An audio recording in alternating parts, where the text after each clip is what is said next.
ಎರಡು ಕಾರಣಕ್ಕೆ ಅರ್ಜೆಂಟ್ ಮಾಡಿದೆ. ಮತ್ತು ನಿಮಗೆ ಭಾಳ ಹೊತ್ತು ಕೂರಕ್ಕಾಗೋದಿಲ್ಲ. ಯಾವಾಗಲೂ ನಾವು ಒಂದು ಸಭೆ ನಡೆಸಬೇಕಾದ್ರೆ ಆ ಮೂಲೆಯಲ್ಲಿ ಕುಂತಿರ್ತಾರೋ ಕೇಳ್ತಾರೋ ಇಲ್ಲ ಅನ್ನೋ ನೋಡಿ ನಾವು ಮಾತಾಡ್ಬೇಕಾಗುತ್ತೆ ಒಂದೊಂದ್ಸಲ. ಇಲ್ಲ ಸುಮ್ಮನೆ ನಾವು ಮಾತಾಡೋದ್ರಲ್ಲಿ ಈಗ ಹೇಳ್ತಾ ಇದ್ರು ನಿಮ್ಮ ಅಸುಂಡಿ ಇವರವರು, ಸರ್ ಇಲ್ಲಿ ಒಳಗೆ ಹಾಕ್ಬಿಟ್ರೆ ಲಾಕ್ ಹಾಕ್ಬಿಡ್ತೀವಿ ನಾವು ಇಲ್ಲಿ ಅಂತ. ಯಾರೋ ಹೊರ ಇದೆಲ್ಲ ಒಂದು ಕತೆ ಕೇಳಿದ ನೆನಪು. ಊರಲ್ಲಿ ಒಂದು ದೊಡ್ಡ ಒಳ್ಳೆ ನಾಟಕ ಇರುತ್ತೆ. ನಾಟಕಕ್ಕೆ ಉಚಿತ ಪ್ರವೇಶ ಅಂತ ಹೇಳ್ಬಿಡ್ತಾರೆ. ಎಲ್ಲರೂ ಬಂದ್ಬಿಡ್ತಾರೆ, 3 ಜನ ಎಲ್ಲ ನಾಟಕ ಫ್ರೀ ಅಂತೆ. ಅವ್ರು ಬಂದವರಿಗೆಲ್ಲ ಹೊರಗಡೆ ಹಿಂಗೆ ಕ್ಲೋಸ್, ಇವರು ಅಸುಂಡಿ ಕ್ಲೋಸ್ ಮಾಡಿಬಿಡ್ತಾರೆ. ಬಂತಾರೆ ನಾಟಕ ಸ್ಟಾರ್ಟ್ ಆಗಿ ಕೇಳಿದ್ರೆ ನೀವು ಜಸ್ಟ್ ನೆನಪು ಬಂತಿದ್ದು ಬಂದಾಗ ನನಗೆ ಏನು ನಾಟಕ. ಅವ್ರು ಬರ್ತಾರೆ, ಈಗ ಗಂಡ ಹೆಂಡತಿ ಅವರು ಮಗನ ಗಂಡು ನೋಡ್ಲಿಕ್ಕೆ ಬರ್ತಾರೆ, ನೋಡಕ್ ಬರ್ತಾರೆ, ಕುತ್ಕೊಂತಾರೆ, ಉಪ್ಪಿಟ್ಟು ಮಾಡೋದಕ್ಕೆ 1 ಗಂಟೆ ಆಗುತ್ತೆ, ಮತ್ತು ಅವ್ರಿಗೆ ಕೊಡೋದು 1 ಗಂಟೆ ಆಗುತ್ತೆ. ಅದಾದ್ಮೇಲೆ ಮತ್ತೆ ಎಲ್ಲ ಕಾರ್ಯಕ್ರಮಗಳು, ಇನ್ನು ಅಕ್ಕಿ ಬೀಸೋದು ಅಂತಾರೆ, ಅಕ್ಕಿ ಬೀಸೋದು 2 ಗಂಟೆ ಅಕ್ಕಿ ಬೀಸ್ತಾರೆ. ಇಲ್ಲಿದ್ದ ಕುಂತವರೆಲ್ಲ ನೋಡ್ತಾರೆ, ಇದೇನು ನಾಟಕ ಇನ್ನು ಮುಗಿದಂಗೆ ಕಾಣಲ್ಲ ಅಂತಾರೆ. ಕೆಲವರು ಚೇರ್ ತೆಗೆದು ಕೆಳಗಂಗೆ ಮಲಗ್ತಾರೆ, ಕೆಲವರು ಹಂಗೆ ನಿದ್ದೆ ಹೋಗೇ ಬಿಡ್ತಾರೆ. ಎದ್ದು ಹೊರಗೆ ಹೋದ್ರೆ ಒಳಗೆ ಬಿಡಲ್ಲ ಅವನು. ಉಚಿತ ಪ್ರವೇಶ, ಹೊರಗೆ ಬಿಡಲ್ಲ ನಾನು. ಹೊರಗೆ ಹೋಗ್ಬೇಕಾದ್ರೆ 100 ರೂಪಾಯಿ ಕೊಟ್ಟು ಹೊರಗಡೆ ಹೋಗೋದು. ಏನ್ ಕಡಿಮಪ್ಪ ಬಂದ್ಬಿಟ್ಟಿವಿ, ಇಲ್ಲಿ ನೋಡೋಕ್ಕಾಗಂಗಿಲ್ಲ, ಸೊಳ್ಳೆ ಕಡಿತಾ ಇದೆ, ಇವ್ರು ಇನ್ನೂ ಹೋಗ್ತಾ ಇದ್ದಾರೆ. ಇದಾಗಿ ಇದು ಬೆಳಗ್ಗೆ ದೋಸೆ ಬೆಳಗ್ಗೆ ಆಗುತ್ತೆ. ಕೆಲವರಿಗೆ 100 ರೂಪಾಯಿ ಕೊಟ್ಟು ಬೆಳಗ್ಗೆ ಹೋಗಿರ್ತಾರೆ, ಆವಾಸ ಕಾಡ್ತಾರೆ. ಇನ್ನು ಕೆಲವರು ಹೋಗಲೇ ಮಾಡೋಣ ಬೆಳಗ್ಗೆ 8 ಗಂಟೆ ಆದ್ರೂ ನಾಟಕ ಮುಗಿಯಲ್ಲ. ಮನೆಗೆ ಇವರು ಹೋಗಲ್ಲ, ಅವರು ಬಿಡಲ್ಲ. ಹಂಗೆ ಆಡ್ಬಾರ್ದು ಪರೀಕ್ಷೆಗಳು.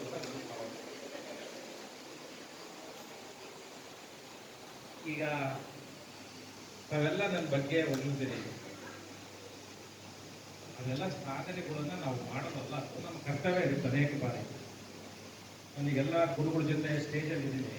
ಒಂದು ನೆನಪು ಬಂದು ನನಗೆ ಯಾವತ್ತೋ ಒಂದಿನ ನನ್ನ ಮದುವೆ ಆದಮೇಲೆ ನನಗೆ ವೀರಪ್ಪನ ಸ್ವಾಮಿಗಳು ಸಿಕ್ಕಿದ್ರು. ಒಂದ್ಸಲ ಇವೆಲ್ಲ ಗೊತ್ತಿದೆ, ವೀರಪ್ಪ ಸ್ವಾಮಿ ಅಂತ ಆಗುತ್ತಲ್ಲ. ಅವರು ನಿಮ್ಮದು ಡೇಟ್ ಆಫ್ ಬರ್ತ್ ಕೊಡಿ, ನಾನು ನೋಡ್ತೇನೆ ಅಂತ. ಏನಂತ ಇಷ್ಟ ಎಲ್ಲ ಆಗಿದ್ದೆಲ್ಲ ಆಯ್ತು ಕೊಡ್ತೇನೆ ನಾನು. ನೀವು ಆಕಸ್ಮಿಕವಾಗಿ ಅಧಿಕಾರಿಗಳು ಆಗಿದ್ದೀರಿ ಅಥವಾ ಮದುವೆ ಆಗಿದ್ದೀರಿ, ನೀವು ಸನ್ಯಾಸಿಗಳಾಗಬೇಕಿತ್ತು ಅಂತ. ನನ್ನ ಹೆಂಡತಿ ಬರ್ಲಿಕ್ಕಿದ್ದಾಳೆ,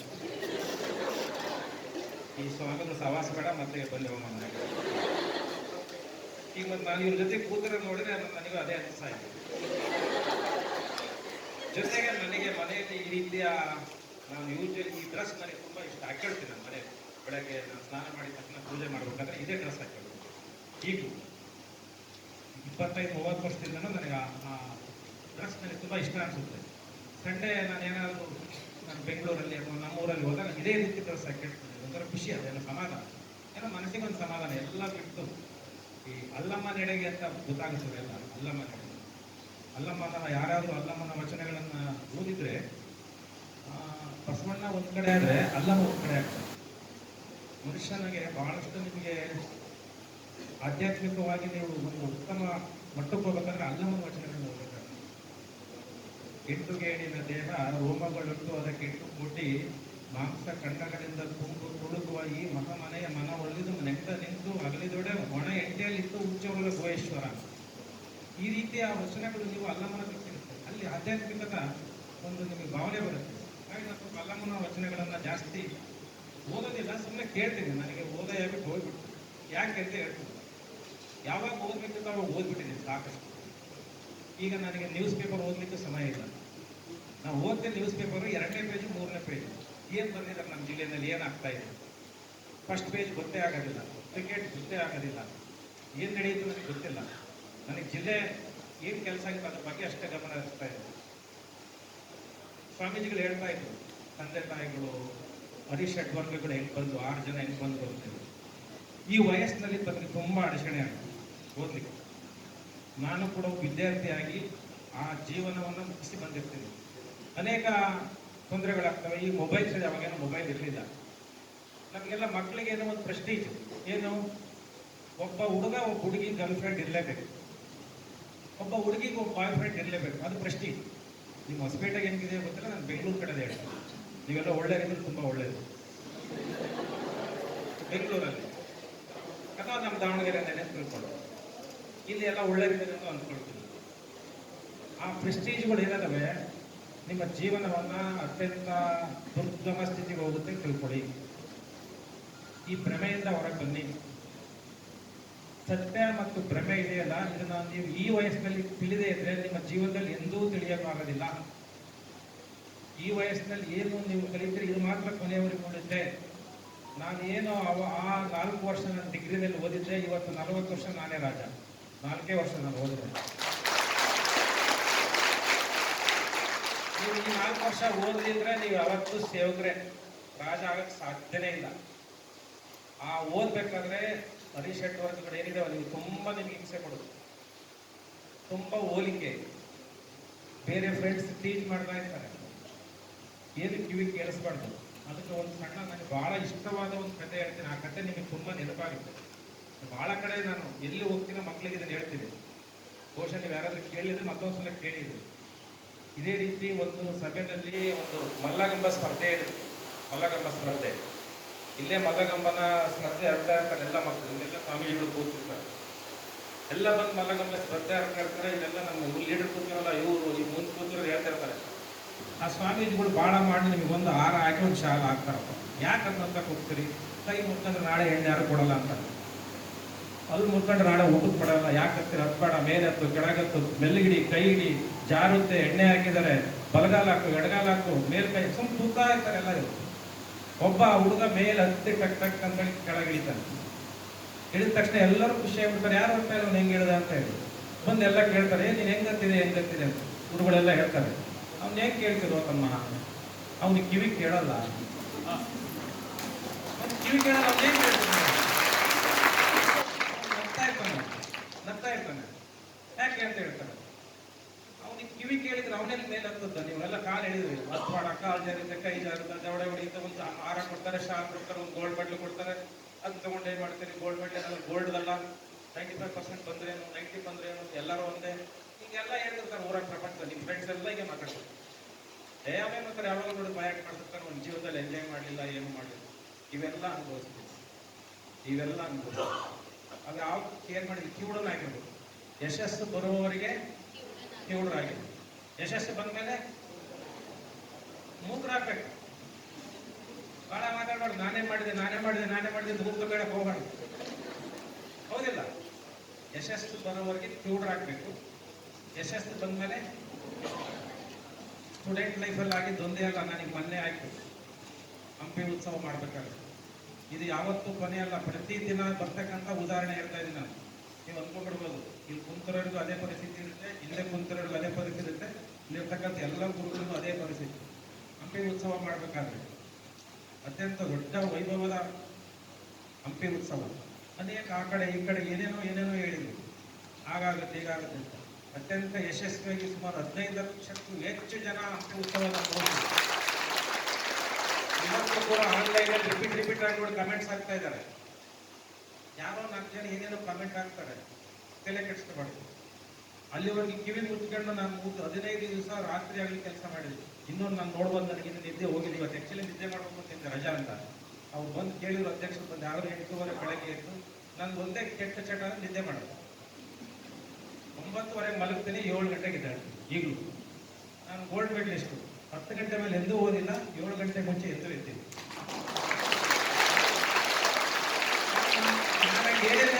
ಮಾಡಬೇಡಿ, ನನ್ನ ಕೆಪಾಸಿಟಿ ಅದು. ನಾನು ಒಂದು ಬುಕ್ ಕೊಟ್ಟರೆ ಈಗ ರಿಪೀಟ್ ಮಾಡಿಬಿಡ್ತೀನಿ. ನೀವು ಟ್ರಿಗ್ನಾಮಿಟ್ರಿ ಹೇಳಿದ್ರೆ, ಈ ಟ್ರಿಗ್ನಾಮಿಟ್ರಿ ನಿಮಗಿಂತ ಜಾಸ್ತಿ ಹೇಳ್ತೀನಿ. sin square theta plus cos square theta equal to 1. 2 sin theta ಏನು? ಬಾಟ್ನಿ ಬುಕ್ ಕೊಡಿ, ನಿಮ್ಮ ಮೇಲೆ ಚಾಲೆಂಜ್ ಮಾಡ್ತೀನಿ. ಬೆಳಗ್ಗೆ ಎಕ್ಸಾಮ್ ಕೊಡಿ, ಒಂದು ಬುಕ್ ಕೊಡಿ ಬಾಟ್ನಿ. ನೀವು ಓದಿ ಬಾಟ್ನಿ, ನಾವು ಓದಿಲ್ಲ, 25 ವರ್ಷ ಅದು ಬಾಟ್ನಿ ಓದಿಲ್ಲ. ಬಯಾಲಜಿ ಬುಕ್ ಕೊಡಿ, ನಾಳೆ ದಟ್ ಇಸ್ ಕಾನ್ಫಿಡೆನ್ಸ್. ಮನುಷ್ಯ ಕಾನ್ಫಿಡೆನ್ಸ್ ಇರ್ಬೇಕಷ್ಟೇ. ಒಂದು ಹೋಲಿಕೆ ಮಾಡ್ಕೋಬಾರ್ದು, ಒಂದು ಬೇರೆಯವ್ರ ಕಿವಿ ಕೇಳಿಸ್ಕೋಬಾರ್ದು. ಏನಾದ್ರೂ ಬರಲಿ. 3ನೇದು ಆತ್ಮವಿಶ್ವಾಸ. ನಾನು ನೋಡಿ, ಈಗ ನಾನು ಇಷ್ಟು ವಯಸ್ಸಿನಾಗ ನಿಮ್ಮ ಮೇಲೆ ಚಾಲೆಂಜ್ ಮಾಡ್ತೀನಿ. ನಿಮಗಿಂತ ಜಾಸ್ತಿ ಮಾರ್ಕ್ಸ್ ತೆಗಿತೀನಿ. ಬರ್ತೀರಿ ಯಾರಾದರೂ? ಈ ಕಾನ್ಫಿಡೆನ್ಸ್ ಇದೆಯಲ್ಲ ಮನುಷ್ಯನ ಅತ್ಯುನ್ನತ ಎದುರು ಒಯ್ಯುತ್ತೆ. ಬಹಳ ಜನ ತಿಳ್ಕೊಂಡ್ಬಿಟ್ಟಿರಿ, ಇವತ್ತು ಯಾವುದೇ ಒಂದು ಹುದ್ದೆ ಸಿಗೋದಾಗ್ಲಿ, ಯಶಸ್ಸು ಬರೋದಾಗ್ಲಿ ದುಡ್ಡಿನಿಂದ ಸಿಗುತ್ತೆ, ಇನ್ಫ್ಲೂಯೆನ್ಸ್ ಬೇಕು, ರಾಜಕೀಯ ಬೇಕು, ಏನು ಮಣ್ಣು ಮುಸಿ ಏನು ಬೇಕಾಗಿಲ್ಲ. ನಾನೇ ನಿಮ್ಮ ಮುಂದೆ ಇದ್ದೀನಿ, ರಾಜಕೀಯ ಇಲ್ಲ, ಇನ್ಫ್ಲೂಯೆನ್ಸ್ ಇಲ್ಲ, ಏನು ಇಲ್ಲ. ಆತ್ಮವಿಶ್ವಾಸ ಇದೆ. ಎಲ್ಲ ಗುರು ಗುರು ಚರಮೂರ್ತಿಗಳು ಏನು ಅವ್ರ ಆಶೀರ್ವಾದ ಇದೆ, ನಮ್ಮ ತಂದೆ ತಾಯಿ ಕಲಿಸಿರ್ತಕ್ಕಂಥ ಸಂಸ್ಕಾರ ಇದೆ, ಸಾಕು. ಎಂಥ ಸಿಚುವೇಶನ್ ಬಂದರೂ ಗೆಲ್ತೀನಿ ಅಂತ ಛಲ ಇದೆ. ನಮ್ಮ ತಂದೆ ಇಲ್ಲ, ಅವ್ರು ಹೇಳಿದ್ರು, ನೀವು ಇಡುವ ಪ್ರತಿ ಹೆಜ್ಜೆಗಳಲ್ಲಿಯೂ ಕೂಡ ಉದ್ದೇಶ ಕರೆಕ್ಟ್ ಇದ್ರೆ, ಉದ್ದೇಶ ಸರಿಯಾಗಿದ್ರೆ ದೈವ ಮತ್ತು ವಿಸರ್ಜನೆಯಿಂದ ಕಾಪಾಡುತ್ತೆ ಅಂತ. ನೀವು ಉದ್ದೇಶ ಸರಿಯಾಗಿರ್ಬೇಕು. ಹಂಪಿ ಉತ್ಸವ ಚೆನ್ನಾಗಿ ಮಾಡ್ಬೇಕಂತ ಉದ್ದೇಶ ಇತ್ತು ನಂದು. ಹಂಪಿ ವಿರೂಪಾಕ್ಷೇಶ್ವರ, ತಾಯಿ ಭುವನೇಶ್ವರಿ ಮತ್ತೆ ಇರ್ತಕ್ಕಂಥ ವಿಸರ್ಜನೆ ಕಾಪಾಡ್ತು ಇವತ್ತು ಯಶಸ್ಸು ಬಂತು. ಏನ್ ತ್ಯಾಗ? ಮೊದಲನೇ ತ್ಯಾಗ ಏನು? ಮೊದಲನೇ ತ್ಯಾಗ ಏನ್ ಮಾಡ್ತೇನೆ ಹೇಳಿ? ಕೈ ಮೇಲೆ ಮೊಬೈಲ್ ತ್ಯಾಗ.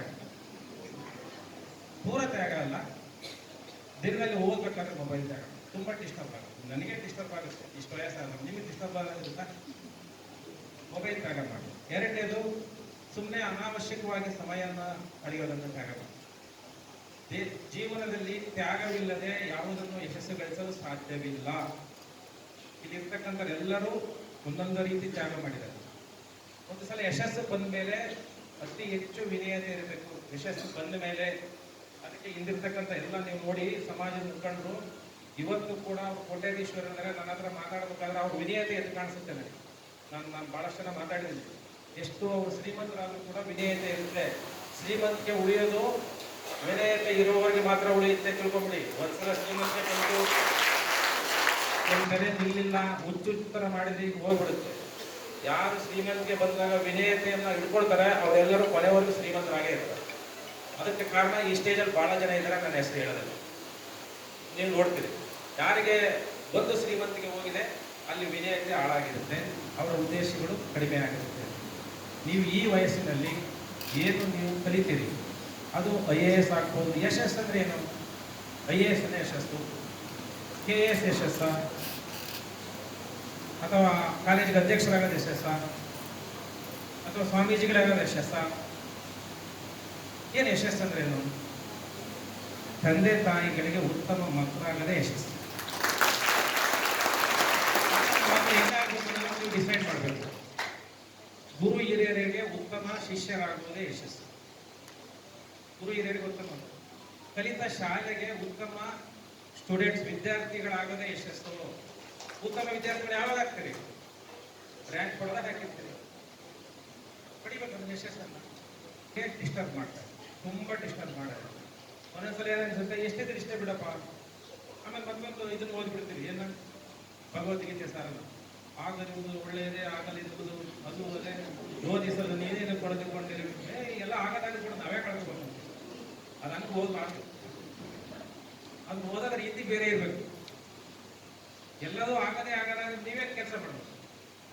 ಅದೆಲ್ಲ ಆಗದೆ ಯಾವಾಗ ಅಂದ್ರೆ ಕಠಿಣ ಶ್ರಮ ಹಾಕಿದಾಗ, ಸಂಸ್ಕೃತಿ ಸಂಸ್ಕಾರಗಳ ಮುಖಾಂತರ ಕಠಿಣ ಶ್ರಮ ಹಾಕಿದಾಗ ಆ ಭಗವದ್ಗೀತೆಯ ಸ್ಥಾನ ಬರುತ್ತೆ ವಿನಃ ಅದಾಗಿ ಅದು ನಿಮ್ಗೆ ಏನಾಗಬೇಕು ಅಂತ ಆಗೋದಿಲ್ಲ. ನಿಮ್ಗೆ ಕಠಿಣ ಶ್ರಮ ಯಾವಾಗ ಹಾಕ್ಬೇಕು? 25 ವರ್ಷದ ಮೇಲೆ ಕಠಿಣ ಶ್ರಮ ಹಾಕಿದ್ರೆ ಏನು ಉಪಯೋಗ ಇಲ್ಲ. ಮುಗಿದು 25 ವರ್ಷದ ಮೇಲೆ ಕಠಿಣ ಶ್ರಮ ಹಾಕಿದ್ರೆ 60 ಸಾಯವರೆಗೂ ಕಠಿಣ ಶ್ರಮ. ಅದೇ 20 ವರ್ಷಗಳಿಂದ ಕೆಳಗಡೆ ಏನು ಕಠಿಣ ಶ್ರಮ ಆಗ್ತಿಲ್ಲ, ಅದು ಕೊನೆಯವರೆಗೂ ನೀವು ರಾಜನಾಗಿರ್ಲಿಕ್ಕೆ ಅವಕಾಶ ಇದೆ. ಅದಕ್ಕೆ ವಿದ್ಯಾರ್ಥಿಗಳ ಜೀವನ ಇದೆಯಲ್ಲ, ಈ ಜೀವನ ಒಂದು ಕ್ಷಣ ನೀವು ಮಿಸ್ ಮಾಡಿಕೊಂಡ್ರೆ ಮುಂದಿನ 10 ವರ್ಷ ನೀವು ಕಠಿಣ ಶ್ರಮ ಪಡ್ಬೇಕು. ನಾನೀಗೇನು ಕಠಿಣ ಶ್ರಮ ಪಡ್ತಾ ಇಲ್ಲ, ಸೇವೆ ಮಾಡ್ತಾ ಇಲ್ಲ ಅಷ್ಟೇ. ನಾನು 3 ದಿನ ಹಂಪಿ ಉತ್ಸವದ ಹಿಂದೆ ಕಷ್ಟಪಟ್ಟಿದ್ದು, ಮತ್ತು ಸೋಮವಾರದಿಂದ ಕಂಟಿನ್ಯೂಸ್ ಮೀಟಿಂಗು. ಬಟ್ ನನಗೇನು ಸುಸ್ತಾಗಿರೋದು, ದೇಹಕ್ಕೆ ಸುಸ್ತಾಗ್ಬೋದು, ಮನಸ್ಸಿಗೆ ಸಾರ್ಥಕತೆ ಅನ್ನೋದು. ನಾನೇನೋ ಒಂದು ಸೇವೆ ಮಾಡಿದ್ದೀನಿ. ಇವತ್ತು 15 ಲಕ್ಷ ಜನನ ಕೂಡಿಸಿ ಒಂದು ಆ ಹಂಪಿಯ ಉದ್ದಕ್ಕೆ ನನ್ನ ಮನಸ್ಸಿಗೆ, ಬೇರೆಯವ್ರಿಗೆಲ್ಲ. ಯಾವತ್ತು ಬೇರೆಯವ್ರಿಗೋಸ್ಕರ ನೀವೇನು ಮಾಡಬಾರ್ದು. ಬೇರೆಯವರು ಹೊಗಳ್ತಾರೆ ಅಂತೇಳಿ ಯಶಸ್ಸನ್ನು ಮಾಡಕ್ಕೆ ಹೋಗಬೇಡಿ. ಪಕ್ಕದ ಮನೆಯವರು ಹೇಳ್ತಾರೆ ಅಂತೇಳಿ ನಿಮ್ಮ ಮನೆ ಕಟ್ಟಕ್ಕೆ ಹೋಗಬೇಡಿ. ಪಕ್ಕದ ಮನೆಯವರು ಫಸ್ಟ್ ಫ್ಲೋರ್ ಕಟ್ಟಿದ್ರು ಅಂತ ನೀವು ಸಾಲ ಮಾಡಿ ಫಸ್ಟ್ ಫ್ಲೋರ್ ಕಟ್ಟೋ ಅವಶ್ಯಕತೆ ಇಲ್ಲ. ನಿಮ್ಮ ಮನಸ್ಸಿಗೆ ಸುಖ ಬರೋದು. ನನಗೆ ಸಾರ್ಥಕತೆ ಮಾಡಬೇಕು ಅಂತ ಮಾಡಿದ್ದೀನಿ. ಮತ್ತೆ ಸೋಮವಾರದಿಂದ ಕಂಟಿನ್ಯೂಸ್ ಮೀಟಿಂಗ್ ಇದೆ. ನಾನು ಒಂದು ಅರ್ಧ ದಿವಸ ನಿದ್ದೆ ಮಾಡೋದಂತ ಟೈಮ್ ಸಿಕ್ಕಿಲ್ಲ. ಬಟ್ ನನಗೆ ದೇಹದ ನೋವು ಆದರೂ ಕೂಡ ಮನಸ್ಸಿಗೆ ನನಗೆ ತುಂಬ ಶಾಂತಿ ಇದೆ. ಮಲಗಿದ ತಕ್ಷಣ ನಿದ್ದೆ ಮಾಡ್ತೇನೆ, ಯಾವ ಚಿಂತೆ ಇಲ್ಲ. ಯಾರು ಬೇರೆ ಏನು ಹೇಳಿದ್ರು, ಒಳ್ಳೇದು ಹೇಳಿದ್ರು ಅಷ್ಟೇ, ಕೆಟ್ಟದ್ದು ಹೇಳಿದ್ರು ಅಷ್ಟೇ. ಒಳ್ಳೇದು ಹೇಳಿದ ತಕ್ಷಣ ಮೇಲೆ ಹೋಗಲ್ಲ, ಕೆಟ್ಟದಲ್ಲಿ ಶುದ್ಧಲ್ಲ. ನಾನು ಹಿಂಗೆ ಅಪ್ಪ, ಹಂಗೆ ನೀವು ಅಷ್ಟೇ. Each individual is unique. ಹಂಗೆ ನನ್ನಂಗೆ ನೀವು ಇರಬೇಕು ಅಂತಿಲ್ಲ, ಇನ್ನೊಬ್ಬರಂಗೆ ನೀವು ಇರಬೇಕು ಅಂತಿಲ್ಲ. ನೀವು ನೀವಾಗಿರ್ಬೇಕು, ನೀವು ನೀವಾಗಿರ್ಬೇಕು. ಹೋಲಿಕೆ ಮಾಡಿ ನೀವು ನೀವಾಗಿರ್ಬೇಕಂದ್ರೆ ಏನು ಮಾಡಬೇಕು? ಸಂಸ್ಕೃತಿ ಸಂಸ್ಕಾರಗಳ ಮುಖಾಂತರ ಕಠಿಣ ಶ್ರಮ ಪಡಬೇಕು. ಸಂಸ್ಕೃತಿ ಸಂಸ್ಕಾರಗಳ ಮುಖಾಂತರ ಕಠಿಣ ಶ್ರಮ ಪಟ್ಟಲ್ಲಿ ಮಾತ್ರ ಯಶಸ್ಸು ಕಟ್ಟಿಟ್ಟ ಬುದ್ಧಿ. ಆ ಯಶಸ್ಸು ಯಾವುದೇ ರೂಪದಲ್ಲಿ ಇರ್ಬೋದು. ನಮ್ಮ ಅನಿಸಿಕೆ ಇವತ್ತೇನಾದರೂ ಗುರುಗಳು ಹೇಳ್ತಾ ಇದ್ರು, ರಾಜ್ಯದಲ್ಲಿ ಒಂದು ಜ್ಞಾನಾರ್ಜನೆ ಆಗಬೇಕಂದ್ರೆ ಅನೇಕ ಮಠಮಾನ್ಯಗಳು ಈ ವಿದ್ಯಾದಾನವನ್ನು ನಮ್ಮ ರಾಜ್ಯದಲ್ಲಿ ಮಾಡಿದರೆ ಇದು ಪ್ರಧಾನಮಂತ್ರಿಯಿಂದ ಹಿಡಿದು ಗೌರವಾನ್ವಿತ ರಾಷ್ಟ್ರಪತಿಯವರಿಗೂ ಕೂಡ ನಮ್ಮ ಕರ್ನಾಟಕವನ್ನು ಉಳಿದರು. ಯಾಕೆ ಇಲ್ಲಿ ವಿದ್ಯಾಭ್ಯಾಸ ಚೆನ್ನಾಗಿದೆ ಅಂದರೆ ಅನೇಕ ಮಠಮಾನ್ಯಗಳು ತ್ಯಾಗ ಮಾಡಿ ಹೇಳ್ತಾ ಇದ್ರು, 450 ಎಕರೆ ಕೊಟ್ಟಿದ್ದಾರೆ ಅಂತೇಳಿ. ಇವತ್ತು 450 ಎಕರೆ ಎಷ್ಟು ಅದು ದುಡ್ಡು ಆಗ್ತಿತ್ತು, ಅದು ಬೆಲೆ ಕಟ್ಟಕ್ಕಾಗಲ್ಲ. ಬಟ್ ಆ ಕೊಟ್ಟಿರ್ತಕ್ಕಂಥ ಎಷ್ಟು ಮಕ್ಕಳಿಗೆ ವಿದ್ಯಾಭ್ಯಾಸ ಮಾಡಿ ಇವತ್ತು ಅಷ್ಟು ಸಾವಿರ ಲಕ್ಷ ಕುಟುಂಬಗಳು ಇವತ್ತು ಈ ಕಾಲೇಜಲ್ಲಿ ಈ ಸಂಸ್ಥೆಯಲ್ಲಿ ವಿದ್ಯಾಭ್ಯಾಸ ಮಾಡಿ ಅವರ ಸಂಸಾರವನ್ನು ನಡೆಸ್ತಾ ಇದ್ದಾರೆ. ಅವರು ಇತರರಿಗೆ ಮತ್ತೆ ಪಾಠ ಮಾಡ್ತಾ ಇದ್ದಾರೆ. ಅದಕ್ಕೆ ಬೆಲೆ ಕಟ್ಟಕ್ಕಾಗುತ್ತಾ? ಹಾಗಾಗಿ ಮನೆಗೆ ಬೆಲೆ ಕಟ್ಟಬಹುದು, ಕಾರಿಗೆ ಬೆಲೆ ಕಟ್ಟಬಹುದು, ನೌಕರಿಗೆ ಬೆಲೆ ಕಟ್ಟಬಹುದು, ಮಾಡಿದ ಸೇವೆಗೆ ಬೆಲೆ ಕಟ್ಟಲಿಕ್ಕೆ ಸಾಧ್ಯ ಇಲ್ಲ. ಆ ಸೇವೆಯನ್ನು ಅನೇಕ ಮನೆಮಾಡಲು ಮಾಡಿದರೆ. ಅದರಲ್ಲಿ ಈ ಒಂದು ವಿಜಯನಗರ ವಿದ್ಯಾಲಯ ಕೂಡ ಅನೇಕ ಬಡ ಮಕ್ಕಳಿಗೆ, ದೀನದಲಿತರಿಗೆ ಅಭ್ಯಾಸಕ್ಕೆ ಒಂದು ಅವಕಾಶ ಮಾಡಿಕೊಟ್ಟಿದೆ. ಎಲ್ಲ ಹಿಂದುಳಿದ ವರ್ಗದವರಿಗೆ ಅವಕಾಶ ಮಾಡಿಕೊಟ್ಟಿದೆ. ಅದನ್ನು ತಾವೆಲ್ಲರೂ ಉಪಯೋಗ ಮಾಡಿ ಈ ಕಾಲೇಜಲ್ಲಿ ಕನಿಷ್ಠ ಒಂದು 5 ಜನ ವರ್ಷಕ್ಕೆ ಯಾವುದಾದ್ರೂ ಕಾಂಪಿಟೇಟಿವ್ ಎಕ್ಸಾಮ್, IAS ಆಗ್ಬೋದು, IPS ಆಗ್ಬೋದು, IFS ಆಗ್ಬೋದು, KS ಆಗ್ಬೋದು, ಯಾವುದೇ ಒಂದು ಎಕ್ಸಾಮ್ಗೆ ಬರೀರಿ. ಗುರುಗಳು ಹೇಳ್ತಾ ಇದ್ದಾರೆ, ಯಾರಾದರೂ ಬಡವರು ಬಂದರೆ ನಾನು ಧಾರವಾಡಕ್ಕೆ ಕಳಿಸ್ತೀನಿ. ಹಂಗೆ ಅನೇಕ ಮಠಮಾನ್ಯಗಳು ಒಂದೊಂದು ರೀತಿಯಿಂದ ವಿದ್ಯಾಭ್ಯಾಸಕ್ಕೆ ಸಹಾಯ ಮಾಡ್ತಾ ಇದ್ದಾರೆ. ತಾವೆಲ್ಲರೂ ಉಪಯೋಗ ಮಾಡಿಕೊಳ್ಳಿ.